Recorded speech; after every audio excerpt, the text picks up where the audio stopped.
Ya listo, me parece que ya se ve.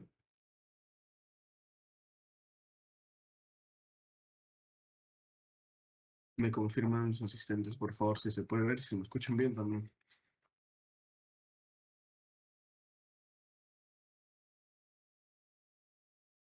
Sí, sí Ok, se puede ver, claro, escuchar. listo, muchas gracias. Entonces vamos a iniciar con esta sesión. Cuando hablamos de anatomía, me ha parecido un tópico bastante curioso en realidad. Y cuando hablamos de los artículos originales, quizás ahí se puede hacer una pequeña delimitación cuando se hace digamos, esta distribución, esta subdivisión en partes, como si fuera, digamos, segmentos, como si fuera una anatomía topográfica, no, más que topográfica, es una anatomía por segmentos. Entonces, los artículos originales terminan siendo quizás uno de estas producciones científicas que muchos investigadores, muchos estudiantes terminan buscando o aspirando a poder tener, ¿no? Porque como tal y comparado con otros diferentes diseños, con otros diferentes tipos de estudio, vamos a ver de que estos tipos de artículos van a ofrecer algo diferente, algo nuevo, algo que probablemente aporte nuevo conocimiento, sea un nuevo producto de la investigación. Entonces, es una consideración bastante importante porque significa que como investigadores nosotros estaríamos generando conocimiento. Un conocimiento que puede ser una discusión de tópicos que previamente se han publicado o lo que muchos esperan o tienen aspiración de realizar es investigar tópicos o hacer la promoción de un tópico que nunca antes nadie haya podido plantearse. Lo cual, si preguntan a muchos docentes ya, digamos, especializados, van a darse cuenta de que es un poco más difícil. En realidad, ese quizás termina siendo uno de las, por así decirlo, autorreferencias y cosas medio fuera de sentido, si podríamos llamar de alguna forma, porque se supone que toda investigación debe tener alguna base teórica, algún fundamento o una especie de explicación previa.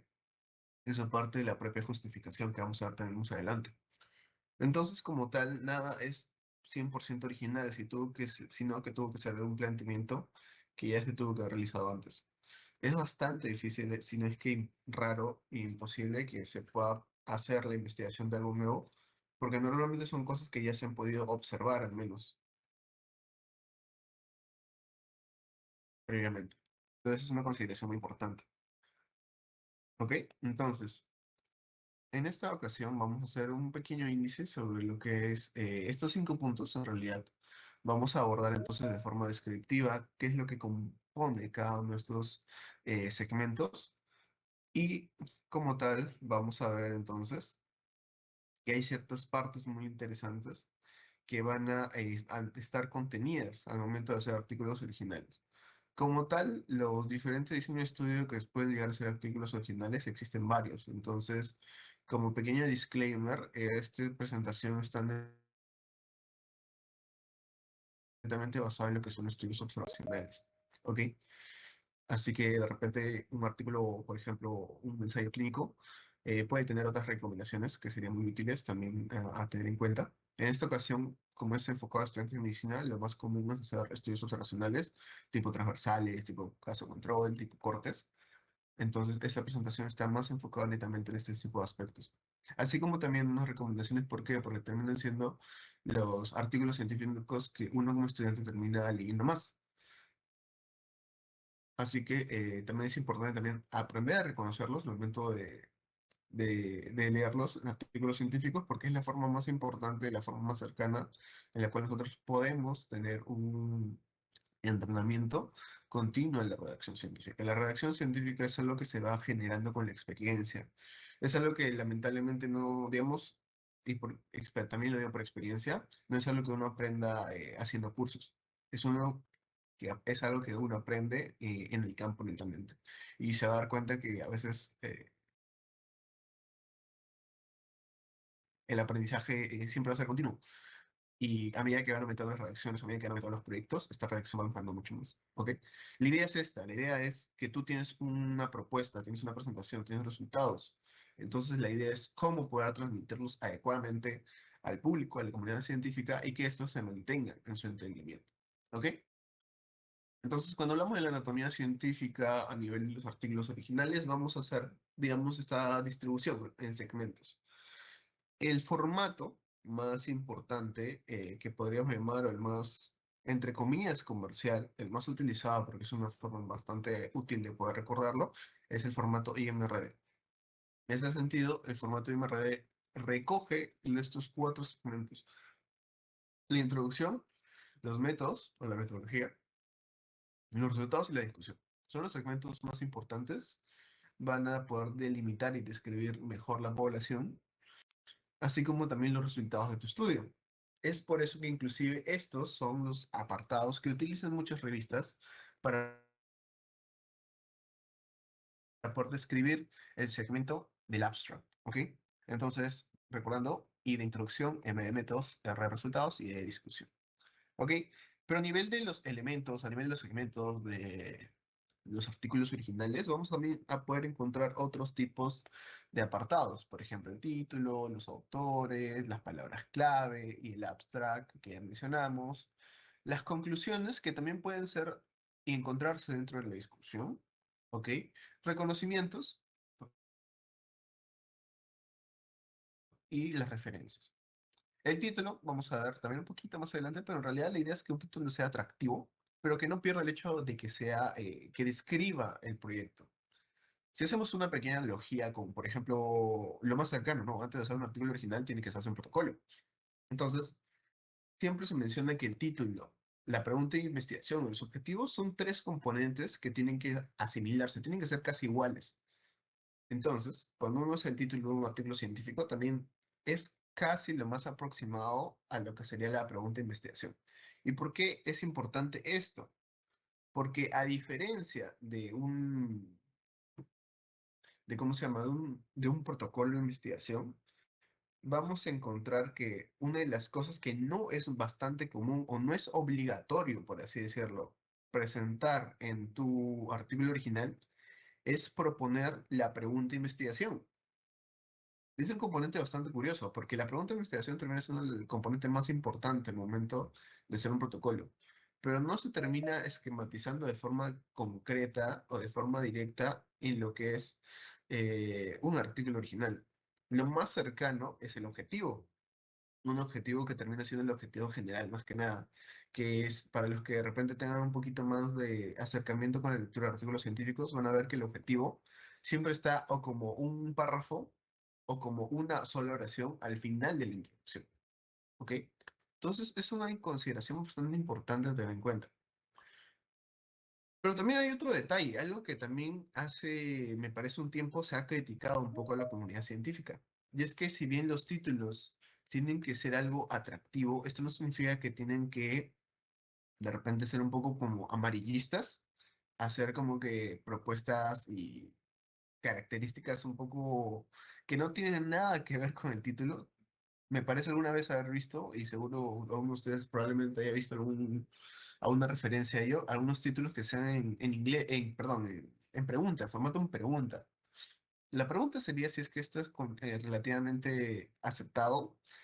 Me parece que sí, pero hay una realidad bastante importante y es algo que compone justo estos, quizás tres de los cuatro primeros componentes, que es el título de las palabras clave y el abstract. Porque son, digamos, la parte de presentación de tu artículo científico.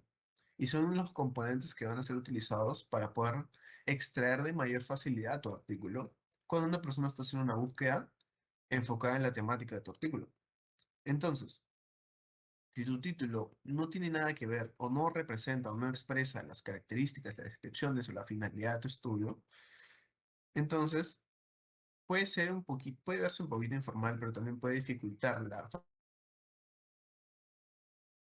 facilidad para poder extraer ese tipo de información.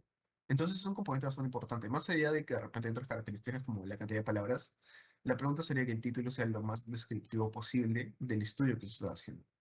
¿Ok? Las palabras clave es otro componente que vamos a ver un poquito bien chiquito más adelante. ¿Ok? Y de ahí, bueno, los otros componentes que dijimos, ¿no? La introducción que tenemos a hablar, los métodos, resultados y discusión. ¿Ok? Vamos avanzando porque nos estamos quedando corto de tiempo. Como pequeño disclaimer, les había mencionado que esto está más que nada enfocado en estudios observacionales. Entonces, cuando uno hace la redacción científica, una herramienta bastante importante que puede ayudar a poder hacer una redacción con los componentes necesarios, con los elementos necesarios, son los checklists del Stroke, que es básicamente para estudios observacionales. Es un pequeño checklist que te menciona, inclusive mencionando estos cuatro componentes de formato MRD, y te menciona qué cosas específicamente tienes que mencionar, y sería lo más recomendable para poder ayudarte en la redacción. ¿Ok? Son herramientas que ayudan en la redacción científica. No van tanto en la parte de la evaluación de la calidad de los estudios, que es un aspecto bastante importante para poder mencionar. Así que es una consideración muy interesante a tener en cuenta y es una plataforma que te ayuda mucho. Y en segunda instancia también es gratuito, que es el Equator Network, donde no solo se encuentran estos guías de reportes, sino también otras guías que pueden ser bastante útiles, dependiendo de los otros diseños de estudios que se puedan hacer. Acá tenemos los principales estudios observacionales, los tipos de corte, caso control y transversales. ¿Ok? Bueno, ya para acabar con la anatomía científica, les había mencionado los componentes más, digamos, por así decirlo, de presentación de tu artículo van a ser el título y el resumen. ¿Ok? Así como también las palabras clave, que bueno, digamos que es como un subapartado del resumen, como que es secundario al resumen también. Entonces, normalmente la recomendación es que el título no sea más de 15 palabras. En realidad, si está justificado en la forma de describir tu propuesta o tu idea, no hay mucho problema, me parece. No hay muchas revistas que generen problema por la cantidad de palabras, en realidad. Lo que sí sería muy interesante, que siempre me olvido el nombre, pero es como tú tienes cuando publicas dos tipos de títulos. Un título, digamos, como el oficial, el concreto, el largo, por así decirlo, y otro tienes como que el título, no es como un subtítulo, porque también se puede añadir subtítulo, sino es como un título, digamos, ya de carga, o como un subtítulo no, ahorita no me acuerdo el nombre. La cosa es que este título secundario es un formato que se puede utilizar más para poder colocarse en otros apartados del artículo científico per se. Por ejemplo, hacer como una especie de colocación en los marcos, probablemente también un poco de divulgación, porque es un título, digamos, más comercial, un título más fácil de distribuir, por así decirlo, porque es bastante corto y es bastante conciso. Es algo que al menos he visto en unas cuantas revistas, en las guías de los autores, y más cuando son sus plataformas de submission. Así que es importante también tenerlo en cuenta y considerar que también hay revistas que te piden este otro título que ahorita no me acuerdo, me disculpan en realidad. ¿Ok? Y el resumen que ya dijimos, que son componentes, la idea es colocar aspectos muy puntuales. En la introducción es un contexto y la justificación de la problemática. Hay que recordar que esta propuesta, si bien va a calcar mucho más en la población que conoce sobre el tema, es importante que cualquier persona que lea pueda tener un entendimiento, un conocimiento de cuál es la problemática y cuál es la justificación que lleva este proyecto de investigación. El objetivo principal es algo que puede estar anexado en la introducción, pero también hay estudios, bueno, hay revistas que lo generan como un apartado aparte, ¿no? ¿Cuál es el objetivo? ¿Cuál es el propósito de este artículo? Y los otros componentes, como los materiales y métodos, que lo más básico que debería ir, o lo que les recomienda, o lo que normalmente se ve, es el diseño de estudio como primera instancia, la población, tiempo y lugar, cuáles van a ser esas variables importantes que se van a analizar y cuál es el análisis estadístico que se ha realizado. ¿Ok? Los resultados tienen como, digamos, dos componentes. Un componente de la descripción de la población estudiada, que vamos a ver más adelante porque es así, también es un dato bastante importante tener en cuenta. Y por último, los resultados principales, o sea, cuáles han sido esas variables principales que en tus métodos has mencionado que tú vas a extraer, ¿ok? Que puede ser tanto a nivel descriptivo, una variable de interés, de exposición, de un factor de pronóstico, una consecuencia, una variable de seguimiento, o algo analítico, algo per se, de repente cuando se hace una combinación de análisis multivariado, análisis, eh, no sé, de supervivencia, por ejemplo, ¿ok? Y las conclusiones que van a enmarcar un poco sobre la significancia, cuál es la implicación que esto tiene. No tanto en la otra parte de la conclusión, que es la comparación con la bibliografía, que eso tenemos más adelante, sino que la conclusión en el resumen, en el abstract, va a ser más que nada qué implicación tiene, cuáles han sido los resultados más importantes, cuáles han sido los resultados que han tenido mayor significancia estadística, por ejemplo. ¿Y cuál es la implicancia que este tiene? Por ejemplo, motiva a investigar más sobre este campo, de repente ha refutado o ha confirmado la hipótesis inicial, ¿ok? Y entonces también puede colocarse inclusive como apartado que se pueden proponer nuevas hipótesis en base a los resultados obtenidos. Y bueno, las palabras clave, que es muy importante que sean a partir del mesh.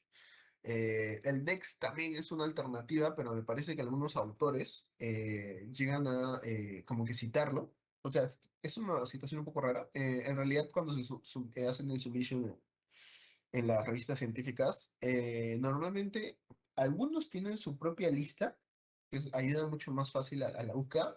Otros te piden pegar directamente del mesh. Pero lo más recomendable, lo más, digamos, acercado, digamos, a un contexto más global es el mesh, ¿ok? Que tienen que ser de 3 a 5 palabras.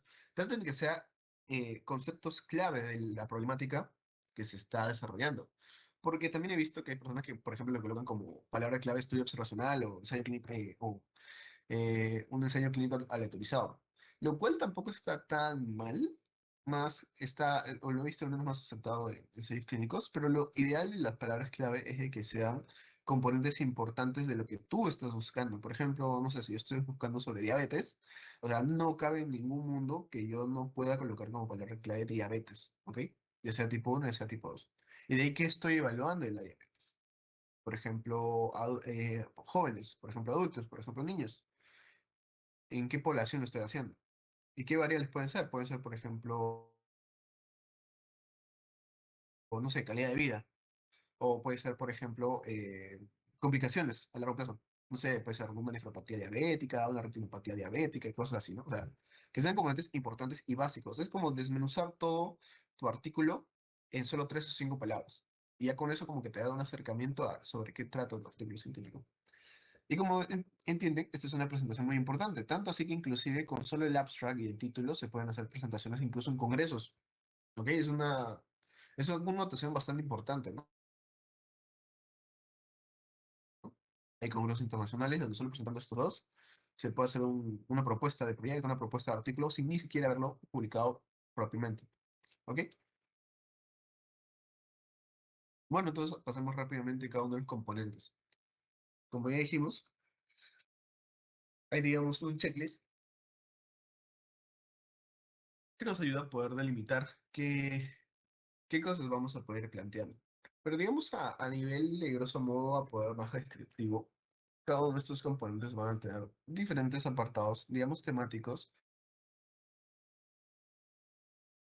que se tienen que abordar. Y la introducción, lo más marcado, son 3 cositas que, como ya dijimos, los objetivos también pueden ir directamente a la parte de introducción, entonces vamos a definirlos solo en dos. Uno es el planteamiento del problema y el otro es la justificación del problema. La introducción tiene una extensión en realidad que es bastante, o una delimitación bastante difusa. ¿Por qué? Porque hay artículos que terminan teniendo introducciones, o las recomendaciones a veces son como que máximo 1 hoja, pero también van a encontrar introducciones que son súper breves, súper cortas. Me parece en algún momento haber visto alguna introducción que como máximo haya sido que 1/4 de hoja, me parece, o mitad de hoja, quizás, como para ponerlo en contexto. Entonces, la introducción es un apartado que es bastante libre, pero la idea fundamental de la introducción es poder introducir a la persona en la problemática y justificar el por qué ha sido importante realizar este trabajo.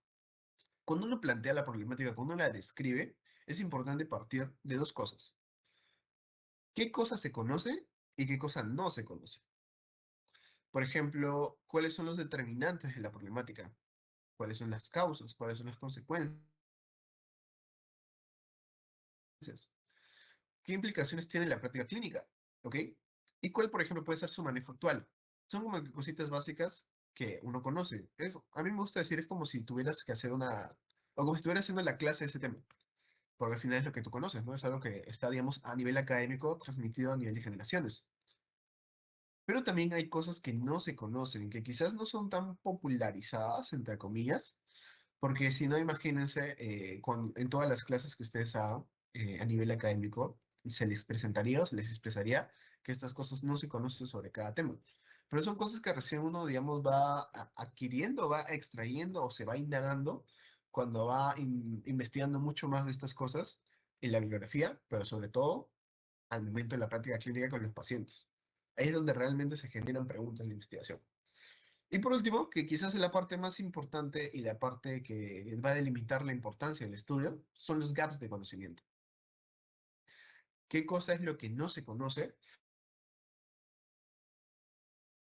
O peor, ¿qué cosa es lo que genera dudas? Porque siempre va a haber y van a encontrar que algunos estudios puede ser que tengan o no tengan un rigor, mejor dicho, no tengan un rigor metodológico, o que de repente los resultados no tengan una significancia estadística importante, entonces va a necesitar motivar a que se realice un nuevo estudio con, digamos, otros criterios para la evaluación y con otros ajustes a los resultados para poder limitar mejor si es que hay algo que sea significativo o no. Al final, el planteamiento y la justificación son codependientes, ¿ok? Porque al final ese planteamiento de la problemática, esos gaps de conocimiento van a definir la importancia, van a definir la justificación del estudio. Que la justificación se resume en un por qué. ¿Por qué es importante investigar esto? Por así decirlo, si yo solo tuviera recursos para financiar un proyecto, dime tú por qué yo tendría que financiar el tuyo. Véndeme tu proyecto. Dime cuál es la importancia de este. Y muchas cosas que se pueden justificar. Algunas justificaciones, digamos, más valiosas que otras, o digamos con más peso que otras, para hacerlo más específico, como por ejemplo generar nuevo conocimiento. Es lo típico de los estudios, por ejemplo, transversales. Es lo más típico, más no necesariamente lo más normalizado, ¿ok? Puede ser, por ejemplo, describir una problemática. Puede ser también algo nuevo, que también va con los universales. Por ejemplo, los clásicos estudios de burnout en profesional de la salud. O también puede ser para proponer soluciones. Si es que yo identifico un foco por ejemplo, de causa a un factor de riesgo para una determinada enfermedad, también puede ser un punto de ataque, una diana para lo que es estudios posteriores o también intervenciones posteriores. Es una connotación muy importante que también se vincula con la finalidad a nivel del investigador, porque si recordamos, por ejemplo, la cosa más acercada a una justificación son quizás los objetivos en un protocolo. Un protocolo en el cual se limita entonces cuáles son los pasos que uno va a seguir para poder realizar y extraer los datos y las variables de interés. Pero cuando hablamos de eso, hay una diferenciación bastante importante, que es los objetivos del protocolo y los objetivos del investigador. Quizás acá es un apartado donde los objetivos del investigador salen más a la luz, donde se determina cuál es la prioridad de estos resultados y cuál es la utilidad que estos van a tener en la comunidad científica. Entonces, es un componente muy importante tener en cuenta y como dijimos, también puede ir de la mano con lo que es la expresión del objetivo, que ya que muchas veces a veces se coloca como un párrafo o se coloca como una última oración al final de introducción. La parte de la metodología es un componente que quizás puede ser un poquito extenso a nivel teórico, pero a nivel práctico van a encontrar que muchos artículos científicos están compuestos por una metodología bastante resumida, porque en realidad la metodología debe ser resumida, a menos que haya que tener consideraciones adicionales que permitan la expresión de todo el componente, de todas las características y de todas estas consideraciones que han tenido los investigadores para poder hacer el proceso de investigación. Entonces, los materiales y métodos, la metodología, es un componente muy importante. Permite hacer discriminaciones sobre la calidad del estudio, por ejemplo, o permite delimitar si es que un estudio es adecuado o no para lo que uno está buscando. ¿Por qué? Porque, digamos, son estas características, son estos componentes, es esta matriz, es este esqueleto que ha motivado el estudio, que puede ser como, digamos, una guía, como un checklist, que me va a ayudar a mí en qué cosa en particular. Uno, a poder hacer una discriminación de la validez interna, por un lado, que eso también tiene que ver mucho con los propios validez que tengan los resultados dentro del propio mundo de la investigación. Pero creo que lo más importante es la parte de la validez externa, que ésta pueda generar una reproductibilidad a nivel de otras comunidades, a nivel del exterior de la investigación. ¿Y por qué es importante aquí? Porque digamos que la metodología es como si fuera la receta del postre, la receta de la comida. Si otro investigador quiere replicar ese estudio, mejor dicho, quiere replicar los datos de tu estudio, entonces debería poder encontrar los mismos resultados. ¿Ok? Pero también por otro lado, si quiere hacer una crítica sobre lo que es los pasos abordados al momento de hacer el artículo científico, al momento de hacer el proceso científico, entonces va a guiarse de la receta, que es la metodología. ¿Ok? Entonces, al redactar la metodología, aunque sea muy cortito, he tratado de colocar los diferentes componentes que son útiles y que tengan en cuenta que pueden en algún momento de su carrera llegar a necesitar redactar. Empezamos de lo más básico, el diseño de estudio. Hacer una comparación de que el estudio, aunque si bien este está enfocado netamente en estudios operacionales, también es importante que va a hacerse discriminaciones, por ejemplo, a estudios cualitativos o cuantitativos, estudios observacionales experimentales y estudios descriptivos y analíticos, teniendo en cuenta que estos no necesariamente son excluyentes. ¿Por qué? Porque yo puedo hacer un estudio cuantitativo que sea, por ejemplo, o observacional experimental, y el observacional yo puede ser que pueda ser descriptivo o analítico. ¿Ok? Hay muchas personas que directamente dicen estudio cuantitativo observacional analítico o directamente se menciona es un estudio analítico tipo caso control o tipo corte. ¿Por qué? Porque se supone que son dominios, digamos, que van bajando o siendo más específicos, pero eso no quita que el analítico en algún momento llegue a ser, por ejemplo, un descriptivo transversal llegue a ser experimental, ¿ok? Sino que siempre va a ser un observacional. El observacional y el experimental siempre van a ser cuantitativos o no cualitativos. O en todo caso se pueden hacer metodologías mixtas, que bueno, es otra temática para otro momento. Adicionalmente, es importante mencionar cuál es el universo de la población de la muestra, haciéndose una comparación entre lo que es, por ejemplo, el cálculo muestral, cuáles han sido las consideraciones que se han introducido para el cálculo muestral, aunque en realidad más que nada, si bien esto no es algo per se que se utilice mucho o que se exprese mucho, lo que más expresa es la cantidad de personas o la cantidad de muestra que se ha llegado a obtener. Porque una cosa es el cálculo y otra cosa es lo que en realidad se obtenga de la población. ¿Ok? Y el tipo de muestreo normalmente a veces se menciona si es probabilístico o no probabilístico, pero es bastante corto en realidad. Acá lo que importa es más que nada, como les digo, la cantidad de muestra que se obtenga y cómo es que esto es obtenido, por ejemplo. Que también me parece que lo vemos más adelante. El espacio y el tiempo, importantísimo, por ejemplo, cuando hacemos estudio de cortes, de qué año se ha hecho la extracción de los datos, ¿no? De repente, personas que han sido atendidos en el hospital desde 2000 a 2025. Ok, qué chévere. Y lo que es también la parte de los criterios de selección. ¿Qué cosas te han motivado a incluir a pacientes? Por ejemplo, no sé, haciendo relación con unos estudios previos, que sean pacientes que durante su embarazo hayan sido diagnosticados con alguna especie de malignidad. Ah, chévere. ¿Y cuál es otro criterio de exclusión? Ah, bueno, los clásicos. Que no sean menores de edad, que hayan sobrevivido, que hayan llevado una gestación sin complicaciones, eh, que el diagnóstico no haya sido previo a lo que es la atención, la gestación, que sea su primera gestación, cosas así, ¿no? Ok, qué interesante.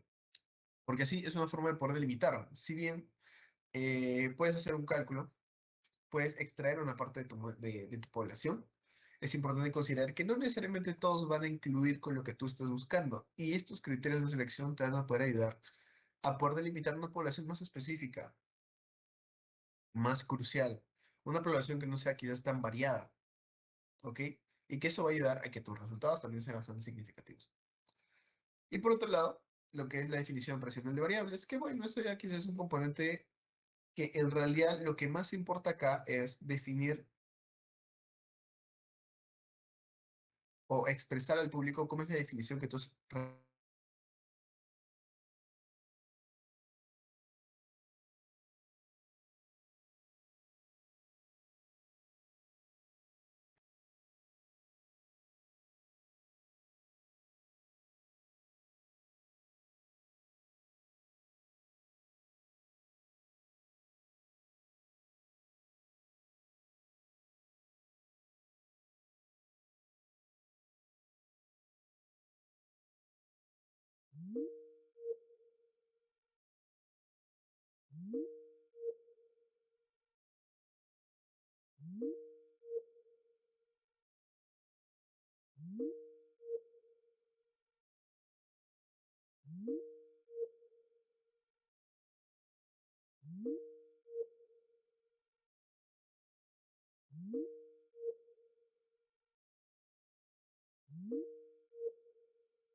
Acá los que se encuentran son, por ejemplo, la descripción de cuántos son los estados que justo les quería mencionar antes.